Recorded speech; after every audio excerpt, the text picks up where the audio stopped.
A powerful earthquake off the coast of the Philippines has killed several people and injured many others. Several buildings have collapsed in the magnitude 7.8 tremor. The president has urged people living along the southern coast to move to higher ground after a tsunami warning was issued. There are reports of waves reaching up to 1 meter high along parts of the coastline. Several communities across the region, including Japan and Indonesia, have also issued tsunami warnings shortly after the earthquake. Al Jazeera's Barnaby has been following this story for us from Manila. So, Barnaby, bring us up to speed on what we know at this hour in terms of damage there may be and also casualties that there may be. Yeah, so it's been several hours now since that magnitude 7.8 earthquake that struck the southwestern Mindanao region in the southern Philippines, and we are indeed seeing the extent of the damage. The epicenter was in Sarangani province, but it appears now that the bulk of the damage is in General Santos City, one of the most highly urbanized and populated areas in the region.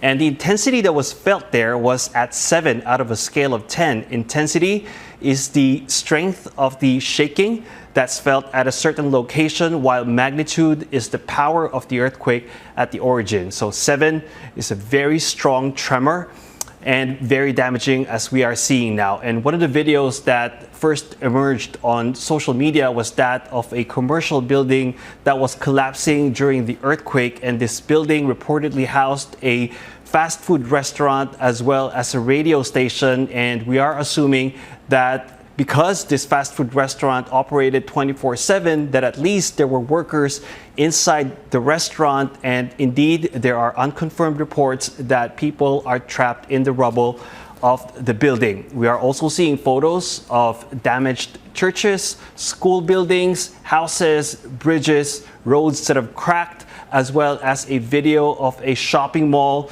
that was shaking and collapsing during the earthquake. Now, the National Disaster Agency is reporting that there are now at least 8 people dead. That death toll has risen since the early hours after the earthquake, when we started reporting on the earthquake, but it could still go up, given that search and rescue workers are now on site. Now, what we can also confirm, coming from state seismologists, is that there are already tsunamis, as you mentioned, and the highest recorded was at 1.4 meter, and they are monitoring for possibly more tsunamis. Okay, so as that goes on and as the monitoring continues, help us understand, Barnaby, for people who don't live in an area that has earthquakes like this, what this feels like. I mean, we have videos, we're seeing it right now on the screen, of people who are outside, who are sitting on the ground, and you can see them swaying as the ground underneath them shakes.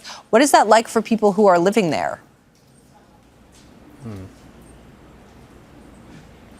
Yeah, Riley, so the Philippines is in the Pacific Ring of Fire, and so we have earthquakes here almost on a daily basis. Of course, we don't feel most of them, and a magnitude as strong as 7.8, of course, is few and far between, but there was one, exactly magnitude 7.8, that struck northern Philippines in 1990. I remember I was in 2nd grade here in Manila, and we were hundreds of kilometers away from the epicenter of the earthquake, but I remember very vividly how strong that earthquake was. And this earthquake also struck as children were in school on Monday morning. And in fact, Monday, today, is the first day of school this school year here in the Philippines. And here in the Philippines, classes start as early as 6 in the morning. This earthquake struck at 7:37 a.m. local time. Now, teachers who were interviewed on local radio said that fortunately,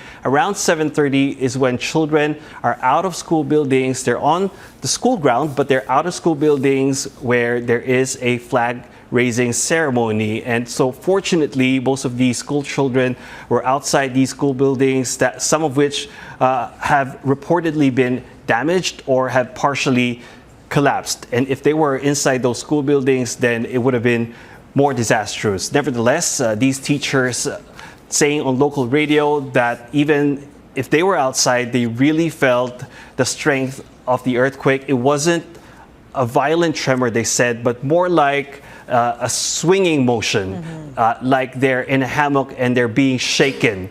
And it lasted long, and this was probably why it has been very damaging. And because there are still aftershocks, authorities are advising people to stay outdoors. And those people living in coastal areas, because the tsunami alert is still up, authorities are advising them to also stay outdoors, remain on higher ground. Search and rescue workers, as I mentioned, already on site or on their way to the site of collapsed buildings, and officials from here in Manila also on their way to ground zero of the earthquake. Okay, that's Al Jazeera's Barnaby Lowe following this story for us from Manila. Barnaby, thank you for that reporting.